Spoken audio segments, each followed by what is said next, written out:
السلام عليكم ورحمة الله وبركاته. اللهم صل وسلم وبارك على سيدنا محمد وعلى آله وصحبه أجمعين. النهاردة هنعمل وافل بطريقة سهلة وبسيطة جدا وطريقة ناجحة معانا إن شاء الله. أول حاجة معانا 360 جرام مية و180 لبن و90 جرام نشا و120 جرام زبدة و390 جرام دقيق.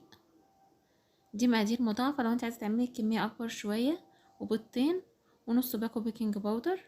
اول حاجه هنحط الدقيق عليه، نحط عليه البيكنج باودر. هسيبلك برضه في صندوق الوصف المقادير يعني مقدار يكون قليل. وهنحط النشا وذره ملح، نقلب المواد الجافه مع بعض.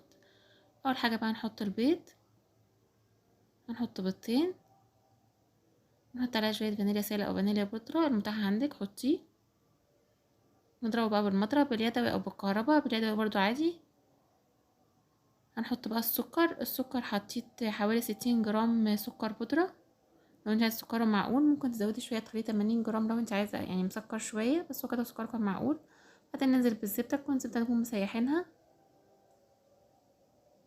نضرب بقى البيض مع السكر مع الزبده مع الفانيليا. ننزل باللبن، نحط المواد السائله كلها مع بعض والميه. دي احسن طريقه ناجحه للوافل، انا جربت طرق كتير، دي افضل طريقه واحسن طريقه ناجحه. نحط بقى الدقيق ونضربه.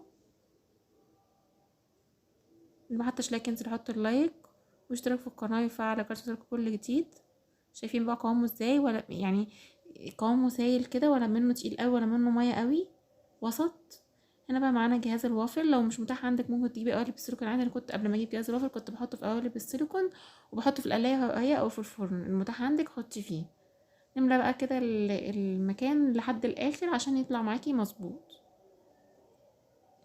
احنا شايفين كده بينزل معانا قوامه سايل كده. ده افضل قوام ليه، انا جربت طرق كتير جدا السايل والجامد، ده افضل قوام طلع مظبوط. جربوا الطريقه دي ان شاء الله تعجبكم. قليتها بقى كده بنسيبها بقى لحد معانا احنا بنفتح عليه طبعا وبنشوفه، يعني مش شرط ان هو زي ما العلامه بتقام عندنا الخضرة تطفي او تقيد، لحد ما نلاقيه احمر معانا بنقلبه على الجهه التانية. وما احمر معانا خالص بنطلعه. ده بقى كان احمر معايا من الجهتين. اوريكي بقى من ورا من قدام مستوي ازاي.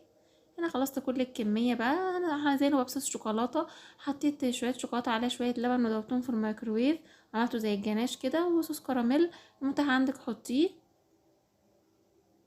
متنسوش اللايك والاشتراك في القناه وتفعيل جرس التنبيهات كل جديد. متنسوش تعليقاتكم عشان نعرف ان الفيديو عجبكم. شويه بقى زبادي، اي حاجه متاحه عندك تحطيها فوق الوش.